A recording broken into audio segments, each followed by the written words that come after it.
புத்தி புத்தி மட்டு அப்படின்னு சொன்னா, சில காரியங்களை வந்து நிதானம் இல்லாம செய்வோமே ஆனால் நம்முடைய புத்தி கூட அந்த இடத்துல வந்து வேலை செய்யாது. அப்போ அவசரப்பட்டு நம்ம வந்து நிதானம் இல்லாமல் எதையுமே செய்ய முடியாது. எல்லாத்திற்கும் மிக அவசியமான ஒன்று என்ன அப்படின்னு சொன்னா, இந்த நிதானம் என்கிற ஒன்று ரொம்ப அவசியமான ஒன்று. பாருங்க, ஒருத்தர் வந்து நம்மளை திட்டும் போது டக்குன்னு நம்மளை திட்டுறதுக்கும் இன்னும் 2 நாள் தாண்டி திட்டுறதுக்கும் என்ன இருக்குது சொல்லுங்களேன்.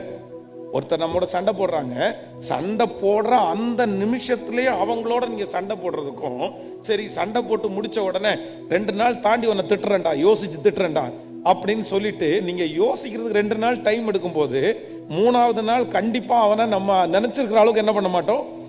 அதுக்குள்ள நமக்கு நிதானம் வந்துடும். இல்ல நம்ம திட்டி என்ன பண்ண போறோம், பிரச்சனை பண்ணி என்ன பண்ண போறோம். அந்த நிதானம் என்கிறது வந்து அவ்வளோ பெரிய பிரச்சனையை வந்து நமக்கு வந்து